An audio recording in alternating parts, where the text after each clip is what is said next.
So I think the biggest thing that's happened since we last saw you is the tent this morning over the outside of Nancy Guthrie's home. Can you just tell us about that, and then we'll get into the search around the gloves? Yeah, I had to drive over there and look at it just to see it with my own eyes. And look, it's the kind of thing that I would have expected to see to protect that scene like early on in the investigation. But they put it up, they went inside, and it looks like they were doing some technical video work, which I believe was be designed to maybe get precise height measurements for the perpetrator that we see on the pictures and on the video, and then they took it down as soon as they left. So it went up. They did some work, technical work. Looks like they had some videography equipment as well. Maybe they're doing a crime scene recreation or a video of some type inside there, and then they took it down and they left. So yeah, that was just one of the very interesting and I would say maybe odd things, but I'm sure there's a good explanation for it once we learn what that is. But there are some Yeah. other things that are going on that are, I think, a little bit peculiar. Yeah. Well, tell us what they are. What they are. All right, so in the middle of the night, around 2:15 in the morning here in Tucson, the sheriff's forensic folks go out and they search this area just off the side of the roadway, very close to where I'm sitting right now, but also very close to Nancy Guthrie's home. Now, I went back out there today in the daylight and I took my own video and I looked around and, I think that if you're looking for something, and by the way, this is not that far from where they found the gloves yesterday, but if you're looking for something, I would say go in the daylight, rather than go out with flashlights. But Right. So you're telling me they went at 2:15 a.m. to yeah, this spot searching? yeah. And so it's the kind of place where you would look if like you can pull out of Nancy's home, right? And you just head back towards Tucson, and that could be the way that you go. It's just one of the expected routes of egress from there, right? And so if you found gloves just down the road, it makes sense to search other areas on that road. So that much I get, but I just don't understand why they do it in the dark with flashlights, because I Right. was able to go out there in the broad daylight and I could see very well. I mean, there Here's was the map. We're items of showing trash it and on the other board things. for the viewing audience. You can see Nancy's home is labeled in red at the top of our little map, and then the early AM search happened in the middle there. And then down below the early AM search is where they found those gloves yesterday, which we haven't hit exactly, but people have likely heard about it. Last night, the New York Post happened to be with law enforcement when they found.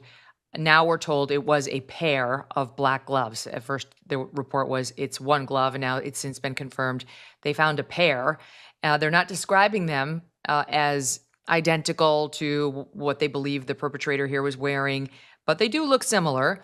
But everyone's quick to point out, Phil, that it's the desert, and you really Yeah. can't function at all in the desert if you're doing any sort of pruning or gardening or cleanup even without gloves, or you're going to walk away pretty bloody. So we have no idea whether these gloves have any relation to the Nancy Guthrie case, but the cops have them and they're being analyzed now. Yes. Yep, that's my understanding. I think there's a possibility they could be connected, and let me explain why. I've been able to develop a source or two of my own in the short time that I've been here, some people that I've talked to, and it is believed that the perpetrator had a phone in his pocket when you see him in those videos and in the photos at the doorway at the Nest camera. And so a cell phone, even if it's turned off, there's ways to track that.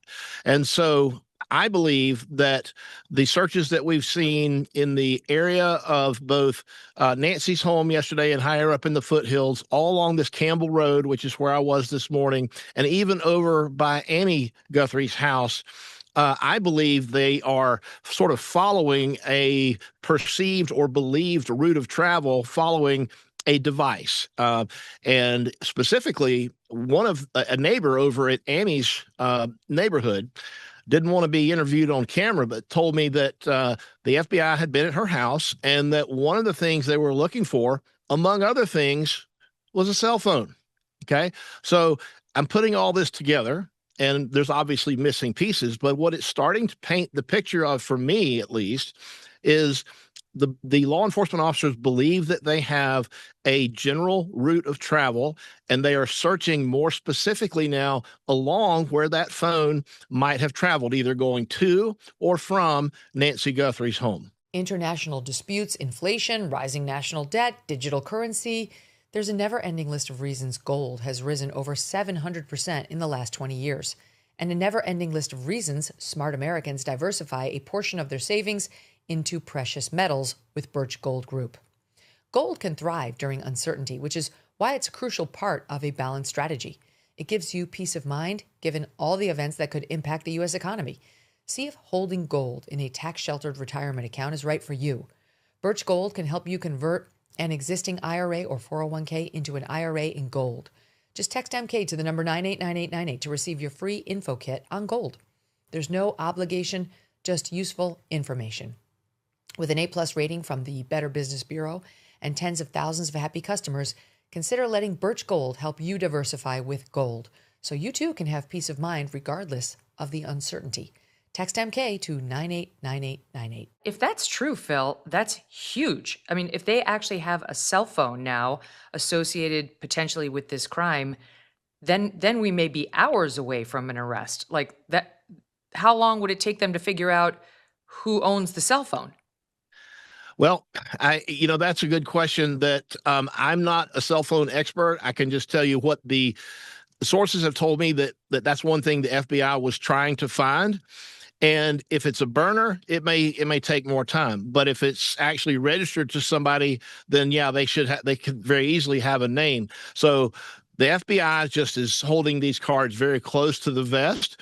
But if there is a cell phone, and I believe there is, and I believe that's the source of a lot of these new searches. That's what's driving this.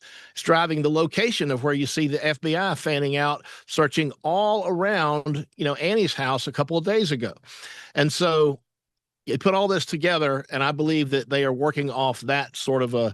presumption, and they're trying to track down where that phone came and went.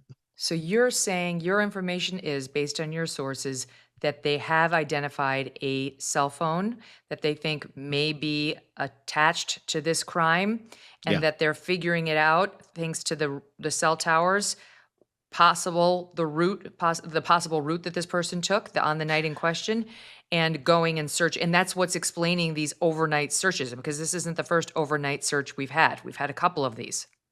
Yeah, and you remember the phones talk to towers, but they also talk to every Wi-Fi router. If you go down any neighborhood and you look on your phone and you see the list of available networks, you may not be joining those networks, but your phone is communicating with those routers. And so there is a digital footprint that is left behind by the phone everywhere it goes.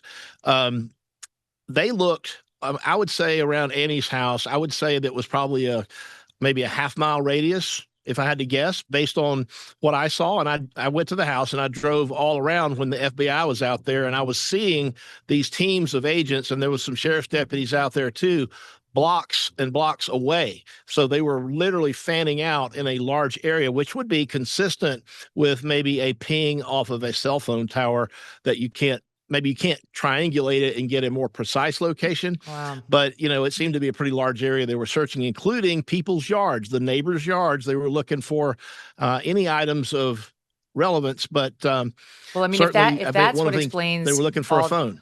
the Yeah. activity over at Annie and Tomas's house, then that's even more interesting. That a phone, if it's true, that a phone that the police think may have been associated with this crime went back into the Annie and Tomas neighborhood. That's interesting as an investigative matter, and it's also explanatory of why they keep going back over there and canvassing neighbors and so on. And so you're saying you believe that too is based on your sourcing from one presumes people in a position to know on them Yeah. having a possible phone lead. Yeah. And look, the fact that, you just have to look at the facts. I mean, the investigation is clearly focusing on two general places: the area around Nancy's home and the area around Annie's home. And so the fact that the investigation keeps taking officers to those places it doesn't take a genius to understand that that's where they think they're going to find evidence. And so Hmm. they're not there on accident. They weren't out here at 2:15 in the morning by accident either. They were looking for something specific, because it wasn't a large search area. They literally went to like this one intersection right where I was, and you showed the video. It's not a big area, so they had a specific place that they were going to, and it was for some reason. We just don't know what it was. It wasn't an accident, though. And that's two times that they've done something in the middle of the night or in the cover of darkness that easily could have been done during the daytime hours, and we just don't know why. Why was this search done at 2:15 a.m.? Why did they go to Annie and Tomas's house at 7:30 to 10:30 p.m. when it was dark and not turn on the lights and take photographs inside? I mean, it's just all so bizarre to us. Okay, I want to ask you about now this alert that the sheriff just sent out saying he's asking for more video. He's asking for the locals, the residents in Nancy's neighborhood, to do what exactly, Phil? So they're using people who have, I guess, the ring system, and there's a way to send out alerts asking people for video at certain dates and certain times. And some of these go back into, as I understand it, January, and multiple times prior to the disappearance of Nancy Guthrie. So the question then obviously is what's special about those dates? And they're not obviously telling us the reason they're focusing on those dates. But if I had to guess, I had to hypothesize, one hypothesis would be they might be checking to see who has delivered maybe an Amazon package to that area. That, it's not hard to go on somebody's Amazon history and see when they've had things delivered, right? And so they might be trying to identify individuals who were in that area, in that neighborhood, making some type of delivery. We've already seen one person who's a known delivery driver that was taken in for questioning and then Carlos. released. Yeah, Poor Carlos. Well, yeah. because there's two communications from the sheriff's office. One is actually from the sheriff's office, and one allegedly isn't. The one that just came out from the Pima County Sheriff says we want everything for the last month, from January 1st to February 2nd. We want everything you have. Scour your Ring cameras and your Nest cameras, and let us know if you see anything suspicious whatsoever to all the people in the area. And that definitely came from the sheriff, and he just put it out.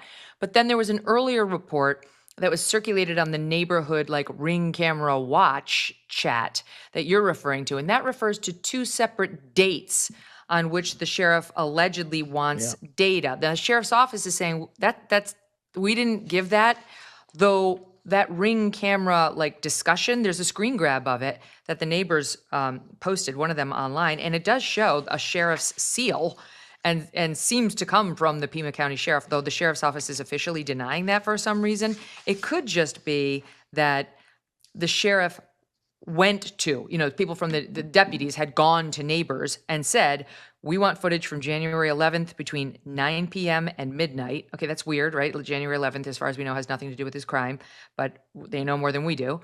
And then we also want January 31st, which is the Saturday that Nancy disappeared. It's the Hmm. morning before she disappeared, from 9:30 in the morning to 11 a.m.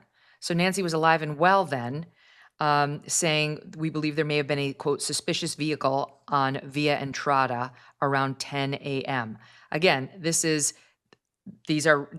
style it in this separate Ring camera discussion group as quote new timeline for Nancy video requests, and they say it's from the sheriff. Again, the sheriff says that's not from him, but there's definitely an actual post suggesting that the locals believe they've been asked by the sheriff for those two dates in particular, and we know for a fact they've been asked for all 30 days prior to and around the actual disappearance. I mean, they're basically crowdsourcing the Yeah. solution to this crime at this point, Phil.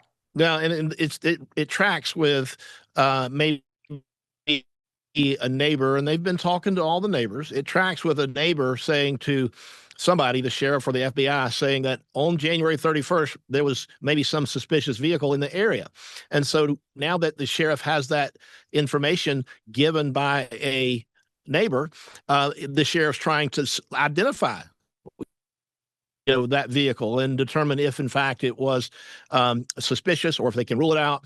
But it seems like they're following up on specific leads that they are given by the people that they are interviewing, which are the people in that area.